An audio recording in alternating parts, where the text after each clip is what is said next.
हरिमुखे म्हणा, हरिमुखे म्हणा, पुण्याची गणना कोण करी. लोक म्हणतात पुण्याची गणना कोण करी. पुण्याची कसली हो? पुण्याची गणना कोण करी. हरी एवढा शब्द उच्चारायला जमला ना तरी बास आहे म्हणाले. क्वालिफिकेशन एवढं पुरेस आहे भगवंतासाठी, आणि तो अत्यंत मनोभावाने उच्चारला जावा. म्हणून कलियुगामध्ये रामाचा आचार, कृष्णाचा विचार आणि हरी नामाचा उच्चार हे एवढं सगळं आम्हाला संतांनी सांगून दिलं. पण दुर्दैवानं आम्ही आमच्या अभिरुची विसरलो, आमच्या आवडीनिवडी बदलल्या.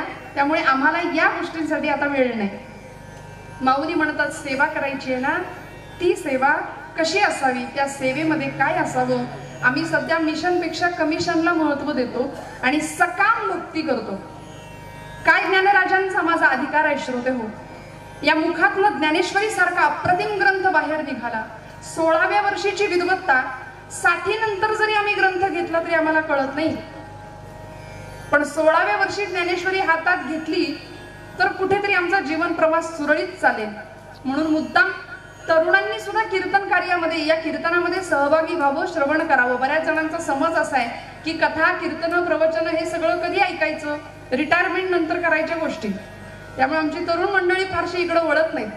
म्हणून नारदीय कीर्तनामध्ये एक प्रघात की राष्ट्रीय कीर्तन सुद्धा, राष्ट्रीय चरित्र आम्ही कीर्तनातून सांगतो, क्रांतिकारकांची चरित्र सांगतो, महापुरुषांची चरित्र, पूर्ण अख्खं चरित्र उत्तर रंगामध्ये ऐकलं जातं, की ज्यामुळे राष्ट्रीय कीर्तन असा एक पुन्हा पठडी निर्माण झाली आहे या कीर्तनातून. आज सुंदर तुम्हाला संत चरित्र ऐकवणारे, काळजी करू नका. पण आमचं मन इथे भटकत राहू नये, इथं स्थिर राहावं यासाठी ज्ञानराजांनी सेवेतला मेव्याची अपेक्षा करू नका, ती सेवा कशी करता येईल हा अभंग लिहिला आणि त्या सेवेत भगवंताकडे काय मागायचं हे सुद्धा शिकवून ठेवलं. काय अधिकार आहे माऊलींचा. इंद्रायणीच्या वाळवंटामध्ये 4 भावंड बसली आहेत. निवृत्ती, ज्ञानदेव, सोपान आणि मुक्ताबाई. प्रसंग आपण जाणता श्रोते हो. समोरून एक प्रेतयात्रा निघाली आणि जी व्यक्ती निघून गेली होती त्या व्यक्तीची पत्नी सती जायला निघाली आहे. पूर्वीचा काळ. सतीची वस्त्र तिने अंगभर लिहिली, हिरवा चुडा, हिरवं लुगडं, मळवड भरलाय. आणि आता सती जाणाऱ्या त्या बाईला कोणीतरी सांगावं, बाई ग, आयुष्य संपवायला निघालीस. हा एक योगी महात्मा इथं बसलाय वाळवंटामध्ये, जा त्याचं दर्शन घे, आयुष्याचा उद्धार होऊन जाईल. आणि त्या बाईनं दर्शन घ्यावं. निवृत्ती, ज्ञानदेव, सोपान, मुक्ताई या सगळ्यांचं दर्शन घ्यावं. माऊलींच्या मस्तकावर, पायावर मस्तक टेकवावं. हातातल्या कंकणांचा आवाज माऊलींच्या कानामध्ये शिरला आणि अर्धे नेत्र उघडे असलेल्या ज्ञानराजांच्या मुखातनं शब्द बाहेर पडला, सौभाग्यवती भव. ती म्हणते, कसला आशीर्वाद देता महाराज, या जन्मा करता की पुढच्या जन्मा करता. अहो, माझा पती तिकडे चितेवर आहे, मी सती जायला निघाली आणि सौभाग्यवती भव. माऊलींनी डोळे उघडले. एक एक एक पाऊल टाकत त्या चितेजवळ जिथे पती होता तिथे गेले. आणि श्रोते हो, एखाद्या बापानं आपल्या लेकराच्या मस्तकावर हात फिरवावा. माझ्या ज्ञानराज माऊलींनी तितक्या प्रेमाने हात फिरवलं आणि म्हणाले, उठ सच्चिदानंदा, उठ. नावच बदललं. तू सच्चित आणि आनंद स्वरूप असा आत्मा आहे. तुझं काम अजून शिल्लक आहे, तुला इतक्यात जाता येणार नाही. संतांच्या सहज स्पर्शाने, सहज दर्शनाने काय जीवन परिवर्तन होऊ शकतं याचं फार उदाहरण आमच्या संत वाङ्मयात आहे श्रोते हो. उठ म्हणाले, सच्चिद आनंद स्वरूप असा तू, तुला जाता येणार नाही. परिणामी शके 1212 टीका केली पै ज्ञानेश्वरे, सच्चिदानंद बाबा आदरे लेखको झाला.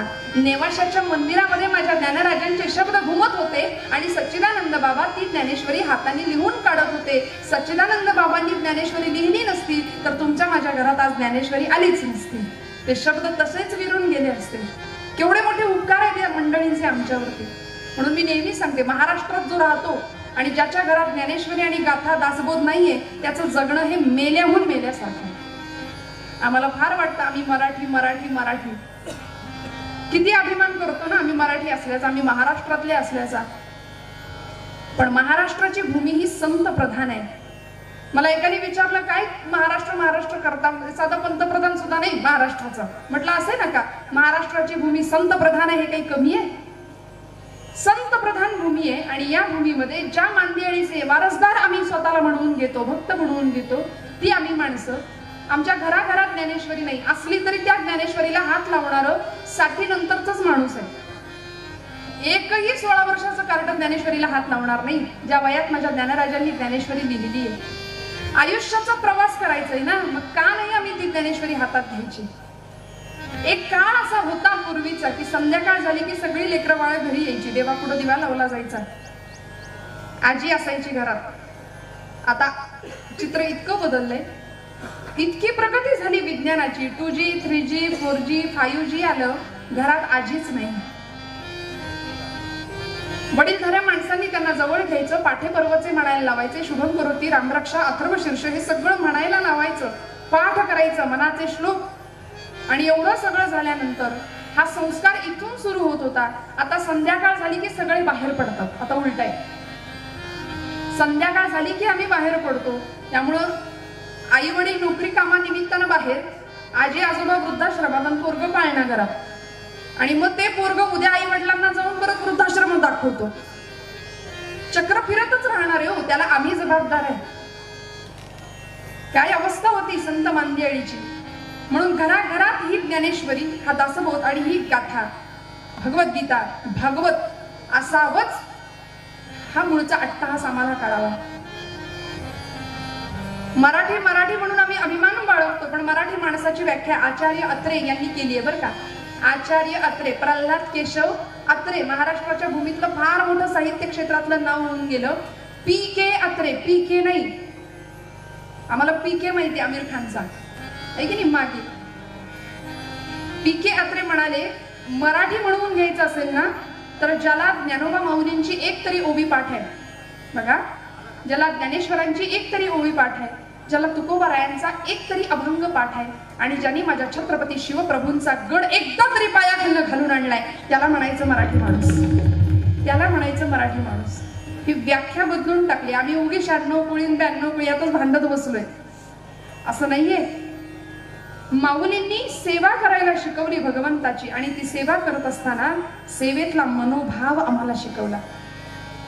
ती सेवा राष्ट्राची असू दे, समाजाची असू दे, देशाची असू दे, पण ती सेवा करत असताना जगाचा तो भार आपल्या शिरावर ऐसे थोडे तर वाटू द्या हो, अशी सेवा असावी. मी माझ्या समाज बांधवांचं काहीतरी देणं लागतो. माझ्या 4 भिंतीच्या बाहेर काहीतरी जग आहे, त्याच्याशी माझं काहीतरी नातं आहे. संतांनी प्रपंचाचा असा अर्थ आम्हाला शिकवला. आम्ही आमचा प्रपंच समजतो तो फार वेगळा. आम्ही आमच्या पुरतच, आमचाच बंगला, आमचंच घर, आमचंच फर्निचर, इतकं फर्निचर येतं घरात की माणसांना बसायला जागा नाही, एवढं फर्निचरच. एवढं आम्ही भौतिक सुखाच्या मागे लागतो.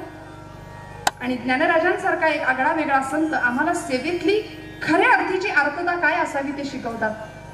तुझी सेवा करीन मनोभावे, माझे मन गोविंदी रंगले. नवसीये माझे नवसीये, नवस केला, काय शब्द वापरला बघा. तुमच्या माझ्या अत्यंत पाठांतरातला आणि परवडीचा शब्द आहे नवस. नवस तुम्ही करतो, आम्ही करतो, आपण सगळे नवस करतो. नवसासाठी घटना घडल्यात महाराष्ट्रामध्ये फार. नवसासाठी कित्येक माणसं गेली आहे की नाही. मांढरदेवची, काळूबाईची ती दुर्घटना आजही आम्ही विसरत नाही. माणसं नवस करतात, काही लबाड माणसं नवस पूर्ण झाला की फेडायचं विसरून जातात. पण माऊलींनी आगळा वेगळा नवस केला. मागणं मागितलं भगवंताकडं, आणि जगाच्या पाठीवर असं आगळं वेगळं आणि भव्य दिव्य मागणं मागणारा एकमेव ताकदीचा माणूस संत श्रेष्ठ ज्ञानराज माऊली. किती ताकदीचं मागणं मागितलं बघा. मागणारा तितक्याच ताकदीचा आणि देणाराही तेवढ्याच ताकदीचा आहे.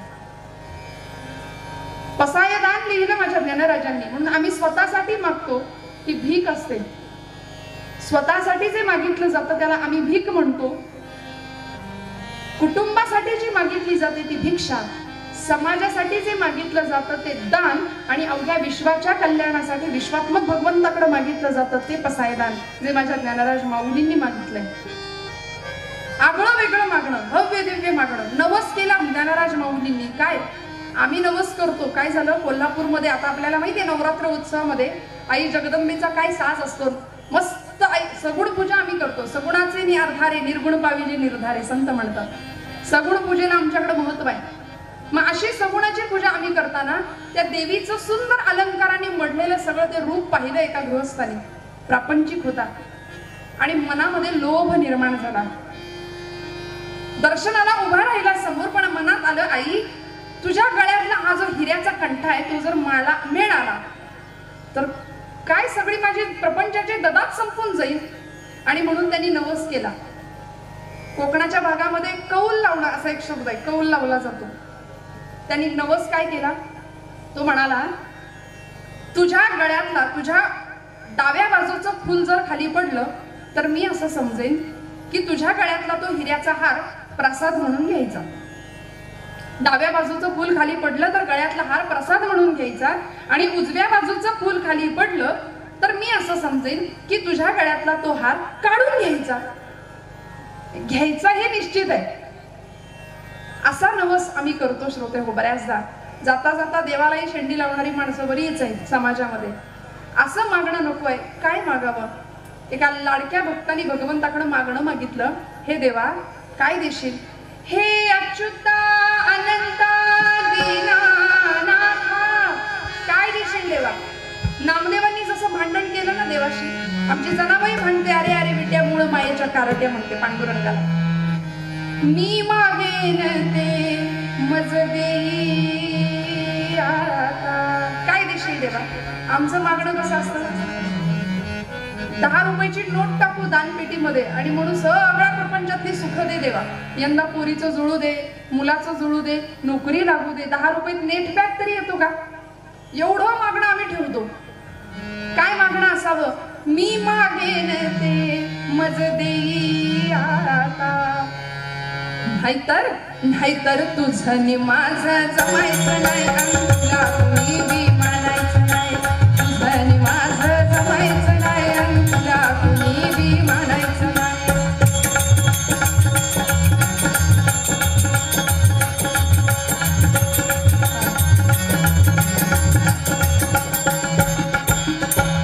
नकोत उंची वस्त्रे जरतारी भरजरी. आम्ही एवढ्यातच गुरु पडतो. सत्यनारायणाची पूजा जरी असली ना, केवढ्याची घेतलीस ग? ते कथेकडे कोणाचंच लक्ष नसतं. गुरुजी एकटेच कथा वाचतात. मग कांजीवरम आहे का, पैठणी आहे का, सिल्क आहे का, आणखी कुठली आहे? थोडस आमचं इकडे लक्ष जाऊ द्या. नकोत उंची वस्त्रे जरतारी भरजरी, दे लंगोटी लाजे पुरती तुझ्या कृपेची शारदे. नको बंगला महाल माडी, नको पलंगी गादी. भुके वेळी 2 घास दे आस तुझ्या चरणांची. नाहीतर तुझं नि माझं जमायचं नाही, तुला कुणी बी मानायचं नाही.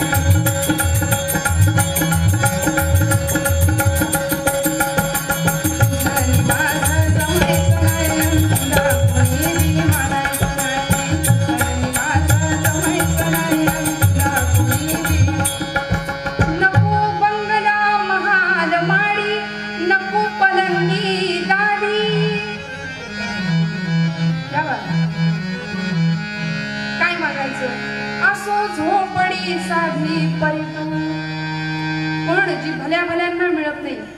साखर कारखान्याचे चेअरमन जरी असले तरी साखरेचा एक कण खाऊ शकत नाही, डायबिटीज. असो झोपडी साधी परितू, झोप शांत मज देई. नाहीतर तुझं नि माझं जमायचं नाही, तुला कुणी बी मानायचं नाही. तुझं नि माझं जमायचं नाही, कुणी बी मानायचं नाही. तुझं नि माझं जमायचं नाही, तुला कुणी बी.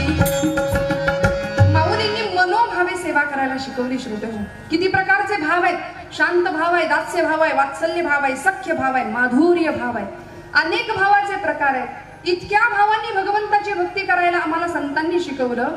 दास्य भावाचं अत्यंत सुंदर उदाहरण रामायणातला माझा मारुतीराय. एक उदाहरण सांगून मी पुढे जाणारे. विषय फार मोठा आहे.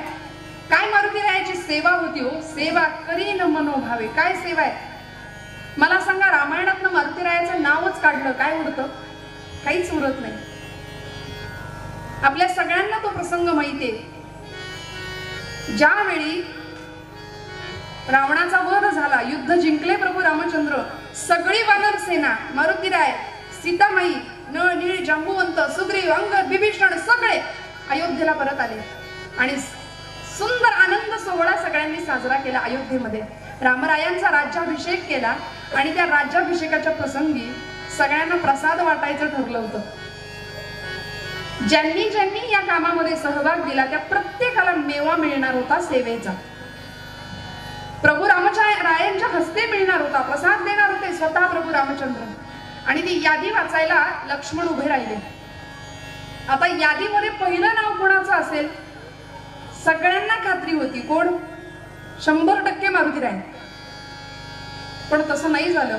पहिलं नाव पुकारलं गेलं, राजा सुग्रीव. सुग्रीव महाराज आले, त्यांना प्रसाद मिळाला. युवराज अंगद, त्यांना प्रसाद मिळाला. विभीषण, त्यांना प्रसाद. सगळ्यांना, अहो जे स्वातंत्र्य चळवळीत नव्हते त्यांनाही मिळालं सगळं. जाणकारांना पटकन कळून जातं. सुज्ञाचा अधिक सांगणे न लगे. कीर्तनामध्ये सुज्ञ माणसं आहेत माझ्या समोर, याची मला खात्री आहे. अशांनाही सगळा प्रसाद मिळाला. पण बरेच जण सगळे वाट बघतायत की अरे अजून मारुतीरायाचं नाव कसं बाई घेतलं, मारुतीरायाचं नाव का नाही घेतलं. म्हणून मारुतीराय सुद्धा वाट पाहतोय, देवा मला कसं विसरला माझा राम, मला का विसरला माझा भगवंत. म्हणून आपण दिसलो नसलो तर दिसावं म्हणून थोडा पुढे सरकला माझा मारुतीराय आणि रामांच्या समोर उभे राहिले. तरी सुद्धा रामांनी मान खाली घातली. श्रोते, मारुती तुला द्यायला माझ्याकडे काही नाही रे, तुला द्यायला काही नाही. अरे तूच नसतास तर सीतामाईचा शोध कोणी घेतला असता, महिरावणाच्या तावडीतनं कोणी सोडवलं असतं आम्हाला, द्रोणागिरी कोणी उचलला असता. मारुते बुद्धिमतां वरिष्ठ मैसू, असा दास्य भावानी सेवा करणारा भक्त तू, तुला द्यायला काय माझ्याकडे, मी काय देऊ तुला. आणि रामांनी जशी मान खाली घातली तसं मारुतीरायांच्या डोळ्यातनं खळ खळ खळ अश्रुधारा वाहिल्या. रामा प्रभू, मला द्यायला तुमच्याकडे काहीच नाही. तुमच्या पायाखालची एखादी चुरगळलेली फुलाची सुकलेली पाकळी जरी मला दिली ना तरी मला चालेल, पण मला प्रसाद द्या देवा. म्हणून आमच्या भारतीय अध्यात्मशास्त्रात प्रसादाला फार महत्व आहे. श्रोते, फार महत्व आहे. काल्याचं कीर्तन आम्ही तू नाही मी नाही तू खा या उद्देशाने एकमेकांना भरवतो आणि सगळीकडे मी नाही मला नाही काय तुला नाही मलाच असं जिथं असतं ना तिथे जगातले सगळे राक्षस एकत्र जेवतात. रामा मला नाही का प्रसाद, काय करावं. सगळेजण चिंतेत आहेत, मारुतीला अजून का देईना. मारुतीराय निघाले रागाने आणि मनात दुःख वाटलं, निघाली पाठ फिरवली. सीतामाई रामांना सांगतायत, अहो बघा लेकरू कधीच तळमळते, द्या त्याला प्रसाद द्या. मारुतीरायांना बघून रामांनी सीतामाईला एवढंच सांगितलं, सीते माझ्या भक्ताच्या तू नादी लागू नको, तू माझ्या मारुतीच्या नादी लागू नकोस. तुम्हाला ना काही कळत नाही. तिथून आलं बरं काय. आता ही जी वाक्य आहेत ना आमची, असं कळावं लागतं. बघूया बघा कसा येत नाही तो. मारुते आवाज दिला सीतामाईंनी आणि धावत आले मारुतीराय. आहा काय आनंद झाला, उड्या मारत आले हो. आणि नेहमी या पार्टीत पक्षात बसणारे, आता पक्ष बदलला, पार्टी बदलली. सीतामाईंच्या जवळ बसले. बोला आई साहेब. म्हणाले बाप विसरला पण माझी आई नाही विसरली मला. आणि आई समोर उभे राहिले मारुतीराय आणि सीतामाईंनी असा मस्तकावरनं हात फिरवला. म्हणाले मारुती किती कष्ट लास रे आमच्यासाठी, किती झिजलास रे मारुतीराय आमच्यासाठी. म्हणून गळ्यातला तो नवरत्नांचा कंठा काढला आणि मारुतीरायाच्या गळ्यात घातला. एक एक रत्न पृथ्वी मोलाचं होतं. स्वतः प्रभूंनी दिलेला कंठा होता तो कंठा घेतला. प्रत्येक कंठ्यामध्ये समोरचं प्रतिबिंब दिसतंय. वा वा, राम आणि सीता, राम सीता, राम सीता. इतका आनंद झाला. मला हेच हवं होतं म्हणाले आई साहेब, हेच हवं होतं. गेले घेऊन. काही वेळ गेला आणि बाहेर काहीतरी फुटल्याचा धडकन आवाज आला. एक पहारेकरी दूध धावत बाहेर आला. आतमध्ये आई साहेब ओ तुम्ही दिलेला तो रत्नांचा कंठा मारुतीरायाने फोडून टाकला म्हणाले. सीतामाई संतापल्या. मारुते बोलवा त्याला आत. रामराय म्हणाले पाहिलंच ना, मी म्हटलो होतो त्याच्या नादी लागू नकोस. आले आतमध्ये. सीतामाई म्हणाल्या मारुते अरे काय केलंस, मी एवढा तुला लाख मोलाचा पृथ्वी मोलाचा कंठा दिला, तू फोडून टाकलास. मारुतीराय हात जोडून म्हणतात आई साहेब काय करू, त्याच्यात मला तुमचा राम, मला माझा राम दिसेना. इथे होतो तेव्हा तुम्ही दोघेही दिसत होता, बाहेर गेल्यावर दुसरं चित्र दिसतंय. मला नको म्हणाले, ज्याच्यात राम नाही ते मला नको.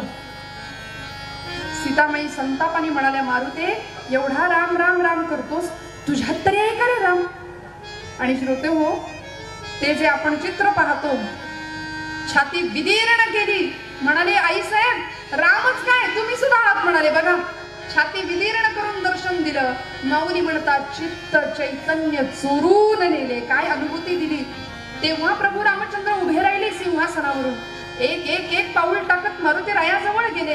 आणि काय करावं मारुती, माझ्या या हृदया व्यतिरिक्त तुला द्यायला माझ्याकडे दुसरं काही नाही. कडकडून आलिंगन दिलं मारुती रायांना प्रभू रामचंद्रांनी.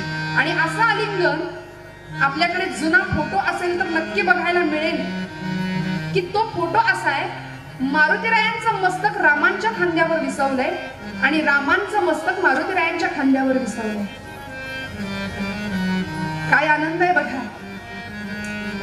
अद्वैताचं मिलन तिथे झालं, जीवशिवाचं ऐक्य झालं आणि साक्षात परब्रह्माचा अनुभव दिला रामरायांनी मारुतीरायांना. आलिंगन दिलं आणि आता बाजूला झाले. म्हणाले मारुते सांग आता तू कोण आहेस, सांग तू कोण आहेस. तेव्हा मारुतीराय काय म्हणाले सांगू. रामा, रामायणातला श्लोक आहे. ते म्हणाले देह पातळीवर जर तुम्ही मला हा प्रश्न विचारत असाल तर रामा,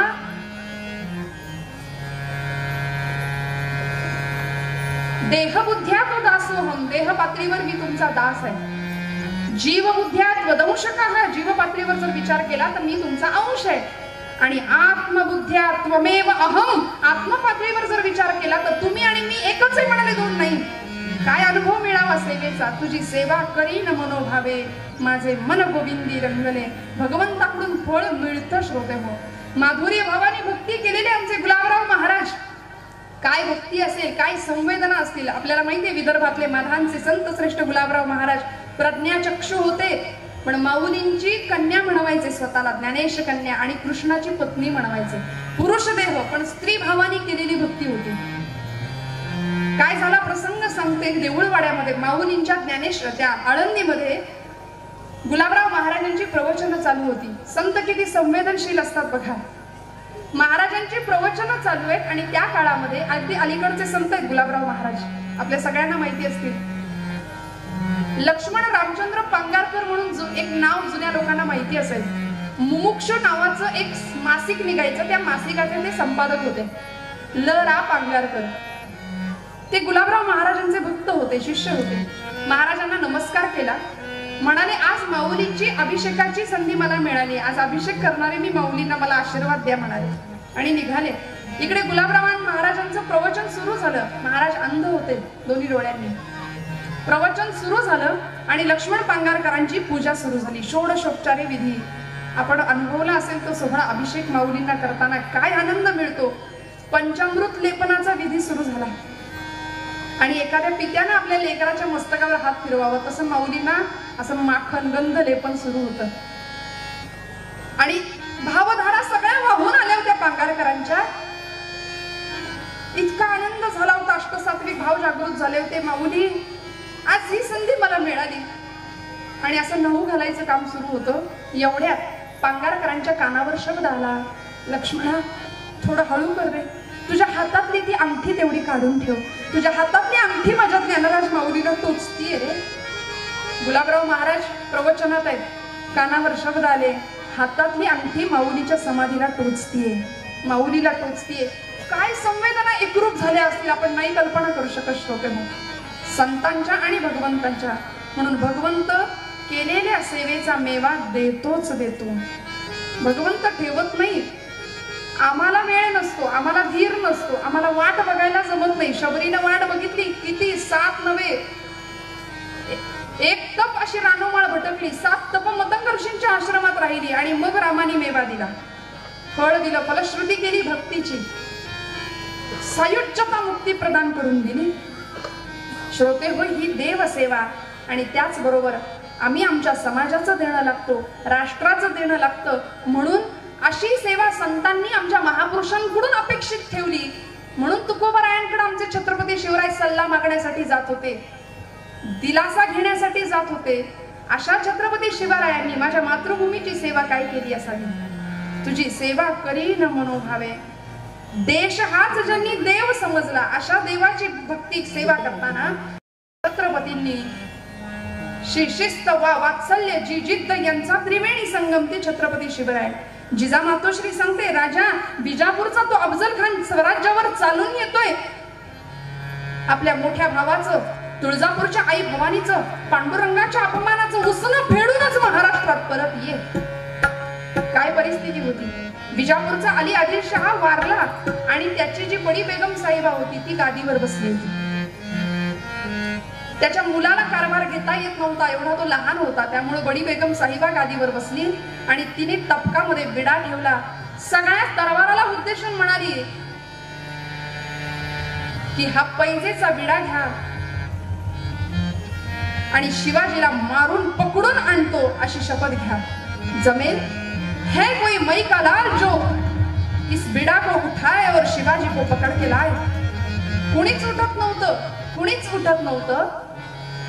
आणि तो अफजल खान नावाचा महाबलाढ्य क्रूर कर्मा पठाण तो उठला. त्याच्या जाजमाच्या हालचालीवरून लोकांना कळलं की हा अफजल खान उठलाय म्हणून. एवढा प्रचंड बलदंड वेग यष्टीचा उठला आणि हातामध्ये तपकातला तो विडा उचलला. पैजेचा विडा उचलून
चूहे को पकड़ने के लिए कितनी फौज चाहिए बताओ. चूहे को पकड़ने के लिए किती सैन्य लागेल तुला. अफजल खान म्हणाला यो हे कोई 20-22 हजार हत्ती लागतील, घोडदळ लागेल, पायदळ लागेल, सैन्य फौज फाटा लागेल. बडी बेगम साहिबा म्हणाली एवढा मोठा इंतजाम उंदराला पकडायला. शिवाजी तो उंदीर डोंगराचा, शिवाजी तो उंदीर डोंगराचा, बच्चा मराठ्याचा, नेम कायद्याचा, नेम कायद्याचा, कदाचित घेईल माझा प्राण, कदाचित घेईल आपला प्राण. संगे 20,000 सैन्य घेऊन निघाला मोठ्या तयारीनं, निघाला मोठ्या तयारीनं, निघाला मोठ्या तयारीनं. तुळजापूरला धडक मारली. कुठे गेला? थेट स्वराज्यात नाही आला अफजल खान मंडळी.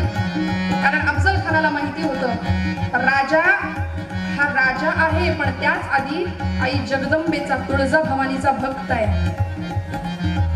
ही भवानी त्याला ताकद देते. म्हणून आमच्या लोकांची श्रद्धाच तुडवली पाहिजे, नाहीशी केली पाहिजे. म्हणून खरं तर विजापूरहून कोल्हापूर मार्गे जवळचा रस्ता होता वाईला यायला, पण तो टाळला आणि सोलापूर मार्गे रस्ता निवडला. तुळजापुरात आला. आई भवानीच्या तुळजा भवानीच्या मंदिरासमोर आपला हत्ती उभा केला. आपल्याच लोकांना सांगितलं आणा रे ती गंडकी शिळेची मूर्ती उपटून आणा देवीची. आमची हतबल माणसं देवीची मूर्ती उपटून आणली आणि खानाच्या हातात दिली. लळ लळ लळ लळ करणार माझ्या जगदंबेचं ते रूप पाहिलं तेजस्वी. अफजल खान म्हणतो हिंदू की देवता इतनी तेज है तो हिंदू क्यों भेड़ बकरी जैसा जीते है. असं तेजपुंज देवीचं रूप पाहिलं. आणि श्रोते हो, माझ्या आई अंबा भवानीचं ती मूर्ती क्षणाचाही विलंब न लावता खानाने खाडकन खाली फेकून दिली हत्तीवरून. ठिकऱ्या झाल्या मूर्तीच्या, ठिकऱ्या झाल्या. जाती घेऊन माणसं बोलवली, भरडली सगळी मूर्ती, पसरली सगळी माती रांगोळी त्या तुळजापूरच्या मंदिराबाहेर. आणि अफजल खान सांगतो मैंने परमात्मा की मिट्टी बनाई है, मैंने परमात्मा की मिट्टी बनाई है कोई मई का लाल जो मिट्टी से परमात्मा को फिर से पैदा कर सके. ही भवानी शिवाजीला ताकद देते ना. बघतो ही भवानी माझं काय करते. तुळजापूरची ही अवस्था केली आणि अफजल खान पंढरपूरला गेला. श्रोत्यांनी, आमच्या पांडुरंगाला धक्का लावायचा त्याचा मनसुबा होता, पण आमच्याच भक्त मंडळींनी, आमच्या काही संत मंडळींनी पांडुरंगाची मूर्ती लपवून ठेवली. अफजल खानाच्या हातात नाही लागू दिली. ते फार मोठे त्या संत मंडळींचे आमच्यावर उपकार आहे श्रोते. म्हणून आज ते सावळ परब्रह्म आम्ही बघतोय उघड्या डोळ्यांनी. सुंदर ते ध्यान उभे विटेवरी करकटेवरी ठेवून या. अफजल खानाने पंढरपूरला धक्का लावण्याचा प्रयत्न केला, पण त्याचा तो असफल झाला आणि प्रतापगडच्या दिशेने आला. तुळजापूरला धडक मारली, तुळजापूरला धडक मारली, भवानी फोडली, भवानी फोडली, प्रलय मांडीला पंढरपुराला, प्रलय मांडीला पंढरपुराला, प्रजा केली हैराण बसल्याला आणि येऊन पोचला पहावायला, येऊन पोचला पहावायला, येऊन पोचला पहावायला. तुळजापूरला धडक मारली. प्रतापगडाच्या दिशेने आलेला अफजल खान भेट ठरली आणि माझ्या राजा शिवबानी आईचा शब्द कानावर ठेवला होता. पांडुरंगाच्या तुळजा भवानीच्या अपमानाचं उसनं फेड राजा, उसनं फेड, अफजल खानाला सोडू नको. आणि अफजल खानाने ज्यावेळी दगा केला त्याचा परिणाम, उलट प्रतिक्रिया राजांनी केली. वाघनख अशी पोटामध्ये पिछवा खुपसला, सगळं आतडं बाहेर काढलं अफजल खानाचं. दगा दगा दगा म्हणून अफजल खान ओरडत होता. मस्तक छाटून राजांनी आई जिजाऊ समोर ते साजरं उभं केलं होतं. श्रोते हो, भगवंताची सेवा आणि त्याचबरोबर ही माती माझी मातृभूमी, माझं स्वराज्य हा माझा देव आहे असं समजून त्या स्वराज्याची केलेली सेवा माऊली म्हणतात सगळंच सारखं आहे. त्याच भक्ताला चित्त चैतन्य चोरून नेले ही अनुभूती भगवंत दिल्याशिवाय राहत नाही. माऊली म्हणतात बाप रखुमा देवी वरू विठ्ठले चित्त चैतन्य चोरून नेले. माझ्या जनाबाईंना हा अनुभव मिळाला. श्रोते हो, गोड आवाजामध्ये सकाळी सकाळी भल्या पहाटे जात्यावर ओवी गावी दळण दळावं. आणि काय आमच्या माता भगिनींना ओवे आवडतात. आता जातं गेलं, ओवी तर त्याहून गेली. जात्याविषयी काय सांगावं तर लोक म्हणतात कुठं जातं. तरुण पिढीला जातं सूप काही माहिती नाही. सुपाचा गुणधर्म आहे ना, सार जवळ ठेवावं आणि फुलपट असार असेल ते टाकून द्यावं. कॉन्व्हेंट संस्कृतीची आमची मुलं, त्यांना म्हटलं ना गणपतीचे कान सुपासारखे असतात, ते पोरगं विचारतं हाऊ इट इज पॉसिबल, गणपतीचे कान सुपासारखे कसे काय? Because soup is liquid. ते प्यायचं सूप त्यांना माहिती, corn soup, vegetable soup, tomato soup. पाखडायचं सूप कोणी बघितलंय? पण सुपाचा गुणधर्म आहे, ज्यांनी निंद्यते सर्व सोडवली द्यावे, ज्यांनी वंद्यते सर्व. ही संस्कृती आम्हाला भारताची शिकवते श्रोते हो. ही खेड्यातली संस्कृती आम्हाला ही शिकवते. दुर्दैवानं त्याचा विसर पडला. म्हणून आमच्या बहिणाबाई असतील, जनाबाई असतील, यांनी ओव्या रचल्या. काय जनाईची भक्ती होती, काय सेवा होती. दळिता कांडिता तुझं गायीनं अनंत आहे. पांडुरंगाला हाक घालावी भगवंता. अरे स्वप्नात दृष्टांत दिलं नामदेवांनी, पण समोर कधी येशील रे? ये की रे भगवंता, जात्यावर दळायला घ्यावं. श्रोते हो, आमच्या घरातलं जातं म्हणजे आम्हाला परमार्थ शिकवणारं खूप मोठं माध्यम आहे. वरची तळी असते ना ती प्रपंचाची आहे, खालची तळी आहे ती परमार्थाची आहे. मधला कुंड आहे ज्याच्यात आम्ही दाणे टाकतो ते परब्रह्म स्वरूप आहे. ते दाणे म्हणजे आम्ही आहे, तुम्ही आम्ही सगळे त्या दाण्यांच्या स्वरूपामध्ये. जे दाणे त्या कुंडाला धरून ठेवतात ना त्या दाण्यांचं पीठ होत नाही. होतं का? जे दाणे त्या कुंडाला चिकटून ठेवतात त्या दाण्याचं पीठ नाही होत, बाकी सगळ्या दाण्यांचं पीठ होतं. आम्ही सगळे भरडले जातो प्रपंचाच्या या खटपटीत आणि कटकटीत. म्हणून आमच्या वाट्याला फक्त दुःख येतं, फक्त दुःख येतं.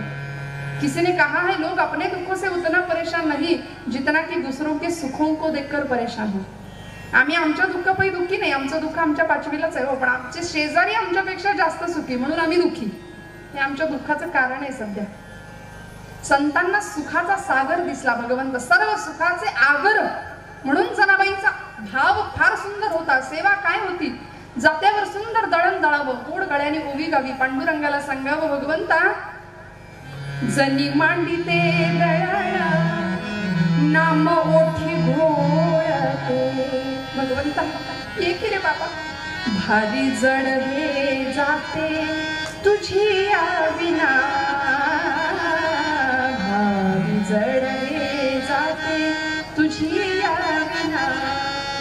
भगवंता येशील का रे, मला दर्शन तरी देशील का रे भगवंता या जन्मात. आणि तिची हाक ऐकावी भगवान परमात्म्या पांडुरंगाने धावत यावं, जात्याला हात लावावा आणि जनाबाईला सांगतो हाक तुझी येता झोप उडाली गावाई कागदळ एकली माझी याविना. जनाबाई म्हणते पांडुरंगा सख्या आलास, हात तुझा लागला रे, जात झालं हलक हलक, दारी आलं अमृत पीक तुझी आली ठीन, दारी आलं अमृत पीक तुझी आली ठीन. काय अनुभव आहे. आणि जनाबाईच्या झोपड्यातनं 2 आवाज लोकांना ऐकू येत आहेत असं सगळ्या गावात पसरलं. पूर्वीच्या काळी अशी माणसं काही कमी नव्हती. संतांना छळ छळ छळलं लोकांनी, भरपूर छळ केला. आणि मग आता महत्व कळतं तेव्हा आता सोहळ्या, आता पालख्या, आता दिंड्या निघतात. आधी खूप छळलं समाजाने. जनाबाईच्या झोपडीतनं 2 आवाज येतात म्हटल्यानंतर गावातल्या टवाळ मंडळींना राहवलं नाही. ताबडतोब चौकशी करा म्हटले. गावचे पाटील, कुलकर्णी सगळ्यांनी जनाबाईच्या झोपडीला घेराव घातला. जनाबाईनं पीठ चोपड्यात भरलं, दरवाजा उघडला आणि पाटील नावाचा मोठा डोंगर उभा पुढं. पाटील ओ सकाळी सकाळी माझ्याकडे काय काम काढलंय सा. जने बाकीचं बोलू नकोस, आतमध्ये कोण आहे तेवढं सांग.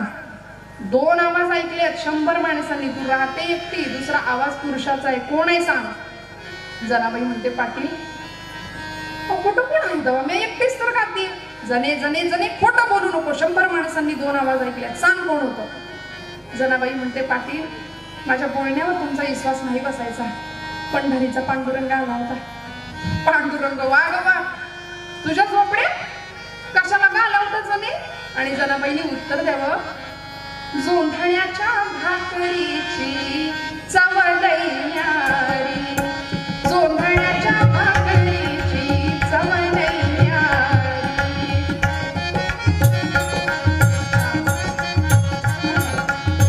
पंढरीचा राणा येतो जनाईच्या दारी, पंढरीचा राणा येतो जनाईच्या दारी, जोंधण्याच्या भाकरीची चव लई न्यारी.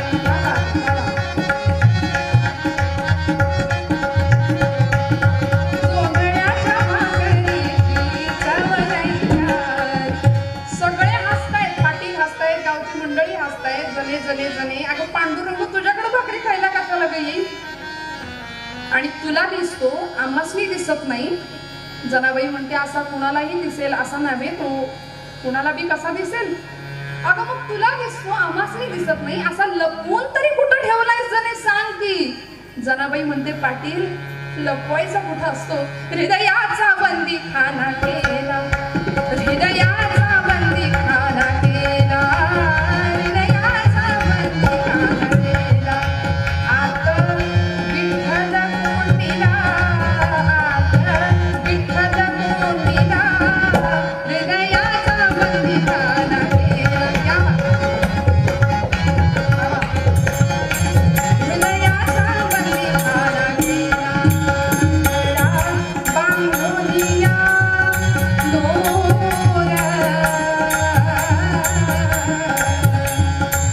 हरिला पंढरीचा, हरिला पंढरीचा.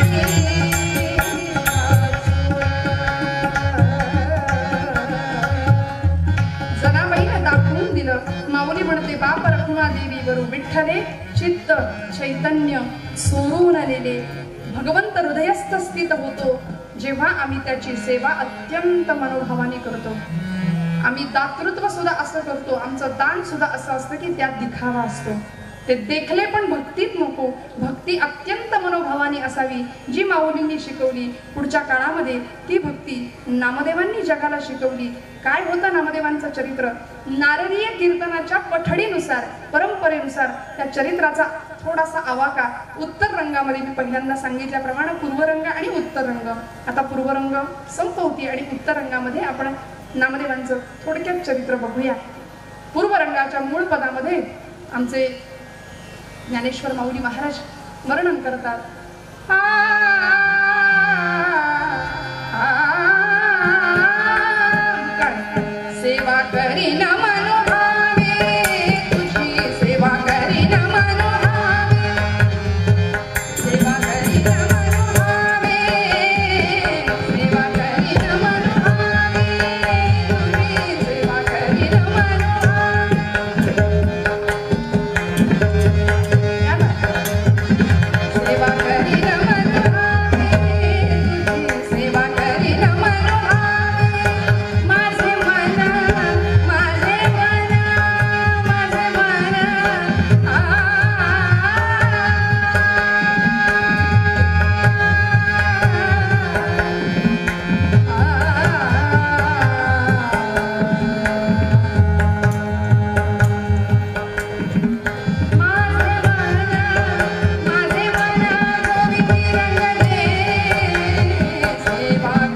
जय जयकार करायचा.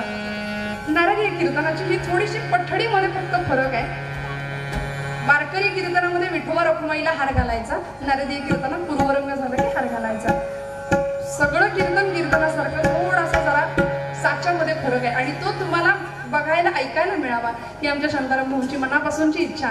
खूप शोध घेतला, भरपूर शोध घेतला. फोन नंबर मिळवण्यासाठी ते मला म्हणाले खूप त्रास झाला ताई, पण आज माझ्या भाग्यात होतं आपल्या सगळ्यांचं एवढ्या मोठ्या स्वरूपात दर्शन घ्यावं आणि कैलासवासी विठ्ठल अण्णांच्या कृपाशीर्वादाने हा सगळा जो सोहळा आपण आज आयोजित केलाय त्यांचे आशीर्वाद, त्या मार्गावरून चालण्याचं बळ आम्हाला सुद्धा मिळावं एवढी भगवंताकडे या निमित्तानं प्रार्थना करूया. एवढा मोठा मार्ग अनुसरताना जीवनामध्ये फक्त एक अधिष्ठान समोर ठेवावं भगवंताचं. व्यवहारिक मोठेपणा असावा, व्यवहारात भरपूर मोठे, प्रपंचात भरपूर मोठे. म्हणून तरुण पिढीला पण मी नेहमी सांगते, भरपूर मोठे विज्ञान तंत्रज्ञानाची प्रगती प्रचंड होणार आहे. 2G 3G 5G 4G सगळं आलंय. प्रचंड वेगाने जग आमचं धावतंय. हे सगळं जग धावतंय इतक्या वेगाने की त्या वेगात आम्हाला धावता आलं पाहिजे. तो आवाका आम्हाला नाही जमत आहे, झेपत नाही, इतक्या प्रचंड वेगाने प्रगती होतीये. पण ही सगळी प्रगती स्वीकारत असताना, कॉन्व्हेंटला आमची पोरं घालत असताना घरामध्ये त्याला उत्तम मराठी श्लोक म्हणता आला पाहिजे. घरामध्ये त्याला रामरक्षा, हरवशीर्ष, माऊलींचा हरिपाठ, समर्थांचा मनोबोध हे सगळं त्याला घरामध्ये दिलं पाहिजे. कारण कॉन्व्हेंटमध्ये यातलं काहीही शिकवलं जात नाही. कॉन्व्हेंटमध्ये सगळ्या इंग्लिश प्रेयर असतात ज्याचा आमच्या कार्ट्यांना काही पुढे भविष्यात उपयोग नसतो. म्हणून मग आमचं 5 वर्षाचं पोरगं समर्थ ज्ञानोबाराय, तुकोबाराय यांची चरित्र आम्ही बघतो आणि आमच्या घरातली पोरं आता माझी सटकली आणि ती संजू बाबा आणि सैराट मधली गाणी गातच गावभर फिरतायत. नाही आम्हाला घ्यावीशी वाटत आहे ज्ञानेश्वरी त्या पोरांच्या हातात. भविष्य फार मग अंधारात आहे. फार सुंदर एक वाक्य श्रोते हो, लहानपणीच आमच्या पोरांच्या हातात जर भगवद्गीता दिली ना तर भविष्यामध्ये कोर्टात जाऊन गीतेवर हात ठेवायची पाळी त्याच्यावर कधीच येणार नाही, कधीच येणार नाही. असा सुंदर परिपाठ आमच्या जीवनाला जर मिळाला संतांच्या कृपेने, संत वचनांच्या, म्हणून हात जोडून सांगते, चांगलं ऐकवायला शिकवा पोरांना. चांगलं. आम्ही सिरियल शिवाय बाकीच्या गोष्टींवर चर्चा करायला तयार नाही. राणा भाऊजीचं काय झालं आणि त्या अजिंक्यचं काय झालं याच्यातच आमचा दिवस चाललाय. पण असं कोणी नाही म्हणत आज किती जप झाला गो, आज किती माळा ओढल्यास ग, आज किती जप झाला. म्हणून मग आमच्या महिला मंडळींना सगळे म्हणतात, 4 बायका एकत्र जमल्या की सगळ्या गावाचं वर्तमानपत्र तिथं दिसतं, कळतं, ऐकायला मिळतं. आज काय घडलं गावात, उद्या काय घडणार आहे सगळं आम्हाला कळतं. म्हणून आम्ही आमच्या चर्चेचे विषय बदलूया मंडळीनं. माझ्या माता भगिनींना मी आज आपला दिवस आहे असं म्हणूया, अत्यंत कळकळीची विनंती करते. थोड्याशा बाकीच्या चर्चा वगळून आम्ही जर अध्यात्म या एवढ्या विषयापुरतं आमचं जीवन वाहिलं. न बोले मना राघवा विण काही, जनी वाऊगे बोलता सुख नाही समर्थ म्हणतात. आणि असं आमचं बोलणं असावं की ज्यामुळे आमचा अंतरात्मा डोलेल, समोरच्याचा विठ्ठल परमात्मा डोलेल. या कीर्तनामध्ये श्रोते हो, आमच्या साथीला खूप महत्व असतं. म्हणून थोडंसं आपल्याला जे उंचावर आज दिसतंय की संगीताचा भाग जास्त आहे, म्हणून हे 2 साथीदार. तबल्याच्या साथीला आपण बघताय परम आदरणीय गजानन देसाई खूप लांबून आले. बरं, सिंधुदुर्ग जिल्ह्यामध्ये कुडाळ नावाचं गाव आहे, तिथली ही व्यक्ती नादब्रह्माच्या साथीला आज माझ्या सेवेसाठी, माझ्या साथीसाठी आहेत. प्रचंड मोठ्या मोठ्या कीर्तनकारांना, नारदीय कीर्तनकारांना, गायकांना वाजवलेला हा हात आहे, म्हणजे साथ केलेला. आणि पेटीच्या साथीवर माझे यजमान आहेत, माझे पती आहेत, स्वतः उत्तम कीर्तनकार आहेत, हार्मोनियम उत्तम वाजवतात. हार्मोनियमची साथ आणि आयुष्याची साथ अशी सगळी साथ आहे. दोघांच्याही पाठीवर तुमच्या सगळ्यांचे आशीर्वाद राहू देत एवढी तुमच्या सगळ्यांच्या चरणी प्रार्थना करते. आमचे वडीलकीच्या नात्याने असलेले गजा काका, त्यांना धन्यवाद देते. कीर्तनाच्या या प्रथेनुसार थोडा वेळ हरिनामाचा गजर करायचा, हाताने टाळी वाजवायची आणि मुखाने गोड आवाजामध्ये माझ्याबरोबर सगळ्यांनी भजन करायचं. भजन खूप गोड सांगते. हाताने टाळी वाजवा. टाळी अशी वाजवा की वाजू की नको वाजू, असं काही लोक असे करतात. खाण पण टाळीचा आवाज द्या. मस्त हात उंचावून दोन्ही हाताने टाळी वाजवायची. गोड आवाजामध्ये भजन करा. टाळी का वाजवायची असते? जी जन्म मरणात ते टाळी, म्हणून ही कीर्तनी वाजवा, शुद्ध टाळी असं म्हणतात.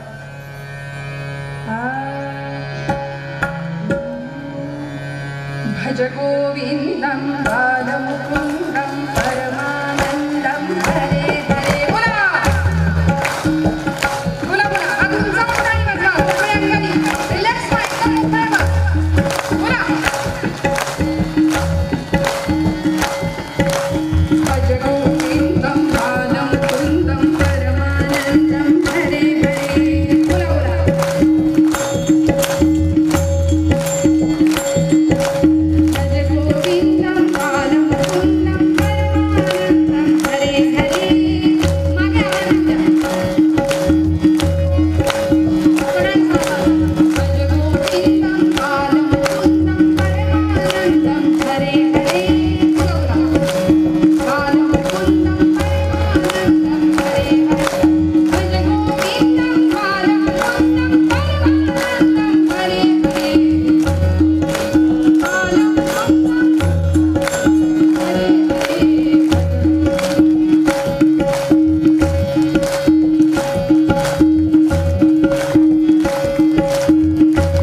धनी,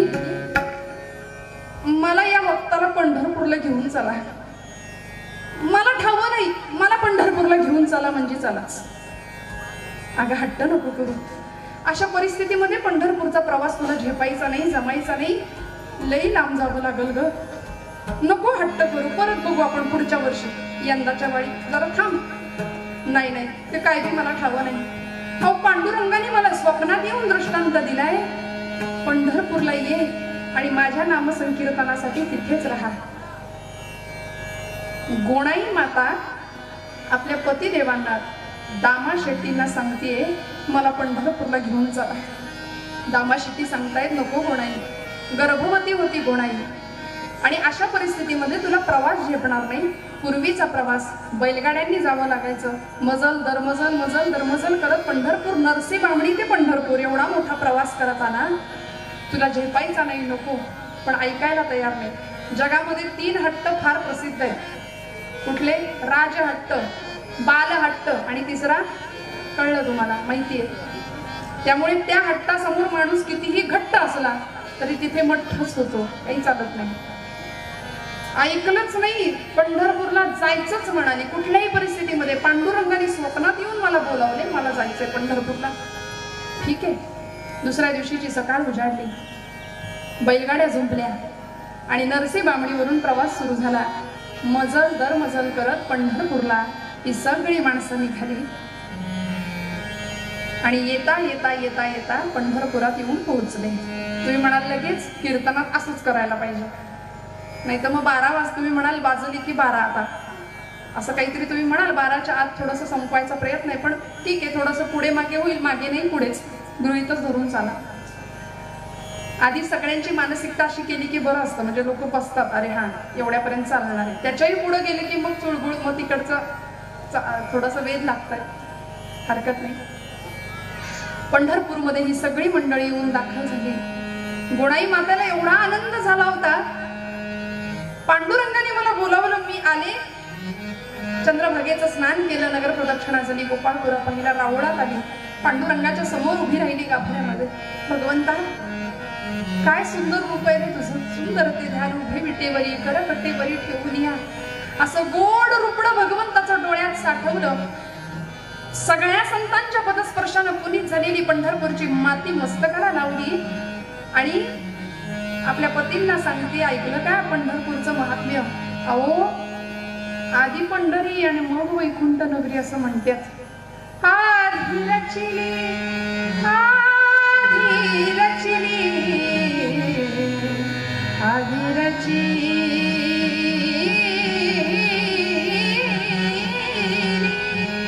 आधी रचिली आधी रचिली आधी रचिली पंढरी मग वैकुंठ नगरी मग वैकुंठ नगरी मग वैकुंठ आधी रचिली हो आधी रचिली पंढरी मग वैकुंठ नगरी मग वैकुंठ.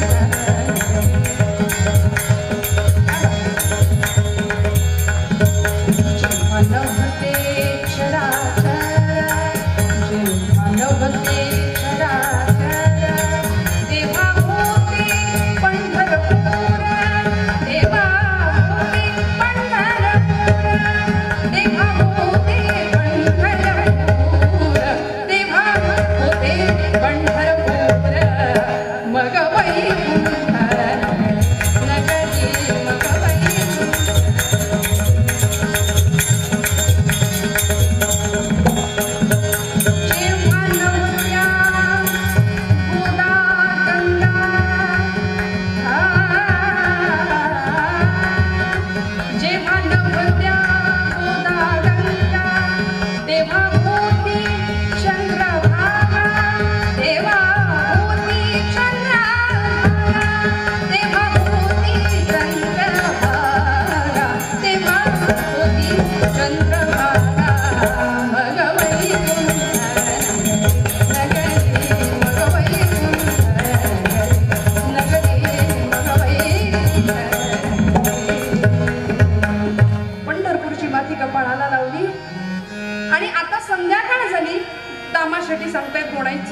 बस गाडीत, निघूया माघारी.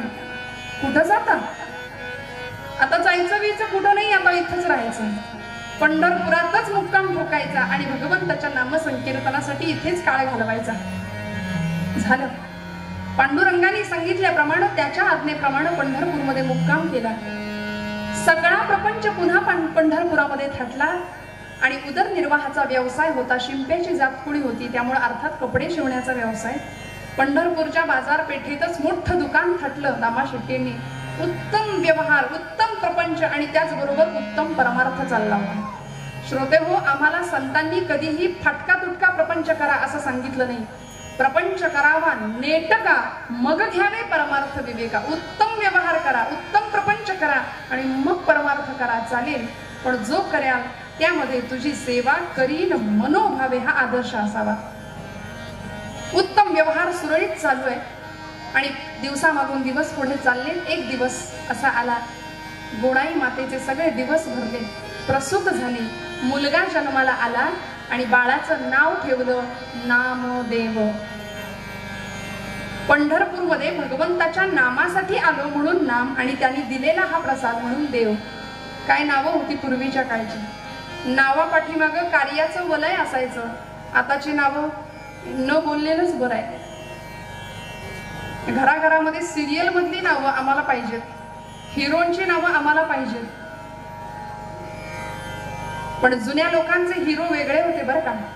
आताच्या तरुण पिढीचे हिरो वेगळे आहेत, म्हणजे आयडॉल म्हणून ज्यांना समोर ठेवावं असे फार वेगळे आहेत. आमच्या जुन्या पिढीची ही सगळी जुनी माणसं आहेत ना, ती म्हणतात एक काळ असा होता की आमचे हिरो असे होते. आज तरुण पिढीचा समोर असा हिरो आहे की जो जेलमध्ये, कोर्टामध्ये तुरुंगवासाची शिक्षा सुनावल्या गेल्यानंतर ढसाढसा रडायला लागतो, असा सलमान खान आमचा हिरो आजच्या पिढीचा. आणि या माझ्या समोर बसलेल्या जुन्या पिढीचा असा हिरो होता की जो तुरुंगवास नाही, कोर्टामध्ये त्या जजनी फाशीची शिक्षा सुनावली गेली असताना सुद्धा मेरा रंग दे बसंती चोला, माय रंग दे बसंती चोला असं म्हणत फाशीच्या फंद्याकडे हसत मुखाने जाणारा भगत सिंग या जुन्या पिढीचा हिरो होता, आयडॉल होता. हा फरक आहे पिढी पिढीतला. नाव ठेवलं नामदेव आणि दिसा मासानी हा बाळ मोठा होतोय आणि बघता बघता 5 वर्षाचा झाला. वयाच्या 5व्या वर्षी घडलेला प्रसंग जो की तुम्हाला मला सगळ्यांना माहिती आहे, पण कीर्तनातनं पुन्हा एकदा भाववृत्ती जागृत करायची आणि ऐकायचा. 5व्या वर्षीचा घडलेला प्रसंग, सकाळची वेळ. आदल्या रात्री दामा शेट्टींनी आपल्या 5 वर्षाच्या लेकराला सांगितलं होतं, नाम्या रोज पांडुरंगाला मी नैवेद्य देतो. संकल्प होता भगवंताला नैवेद्य दिल्याशिवाय अन्न ग्रहण करत नव्हते. रोज भगवंताला मी नैवेद्य देतो. आता उद्या माझ्या कामासाठी मी परगावी चाललोय, तेव्हा नाम्या चुकवू नको सर, रावळामध्ये पांडुरंगाला नैवेद्याचं ताट घेऊन तू जा. आणि लक्षात ठेव नाम्या, आता 5 वर्षाचं वय, सांगितलं तेवढंच ऐकलं बरं का. लक्षात ठेव नाम्या, पांडुरंग जेवल्याशिवाय आपण जेवायचं नाही. फिट बसलं डोक्यात. ती रात्र कशी बशी संपली. पहाटे पहाटे दामा शेट्टी निघून गेले आपल्या कामाला आणि भल्या पहाटे हाही उठला होता.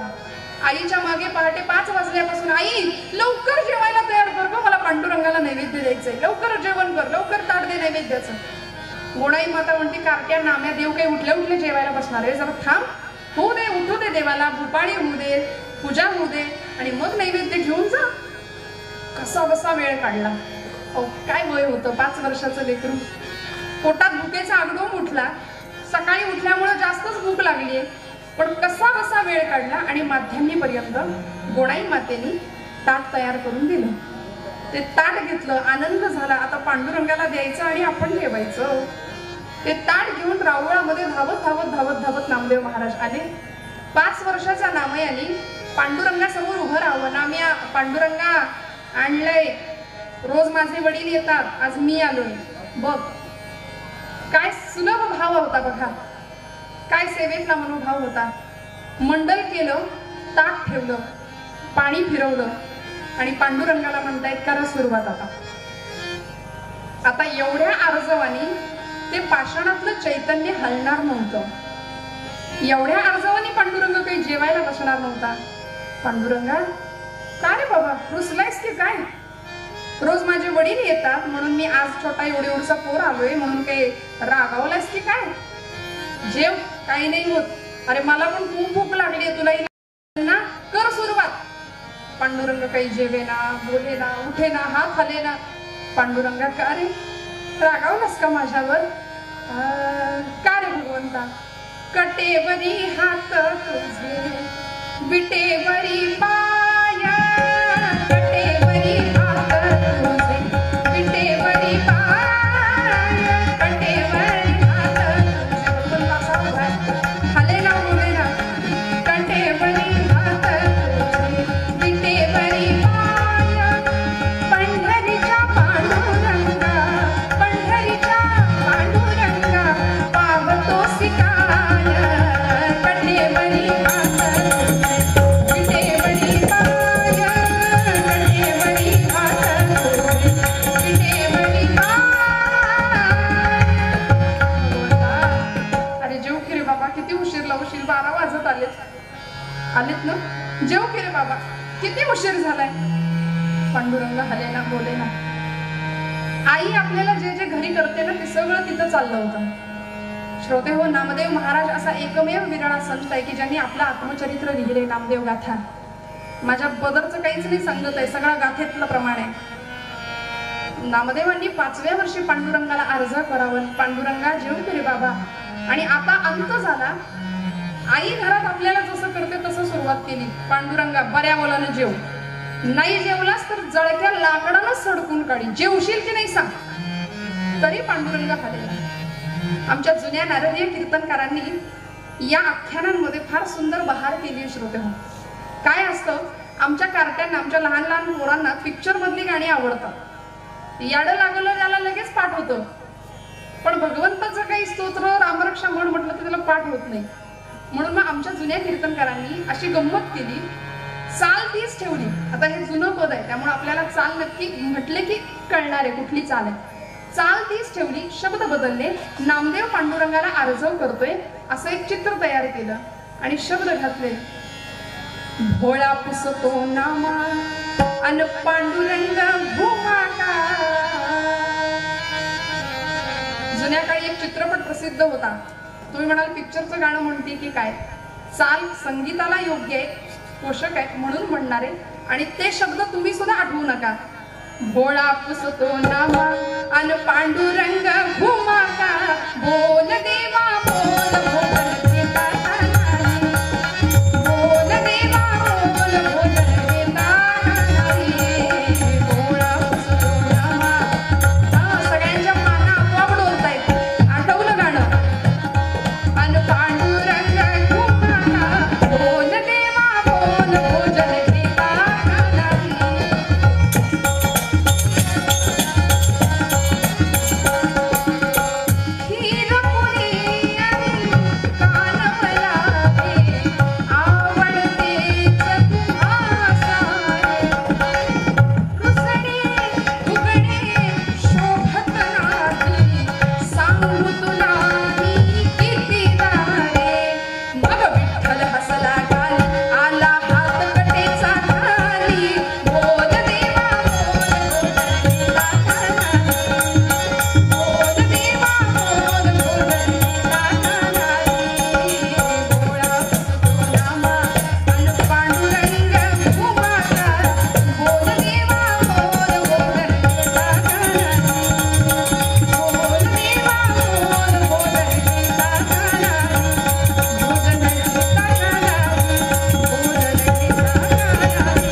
नाही. जेवला नाहीस ना तर बाबा येतील, मला विचारतील नाम्या पांडुरंग जेवला का? मग मी म्हणेन नाही. मग बाबांच्या हाताचा आणि माझ्या पाठीचा काय तो संगम व्हायचा तो होईल.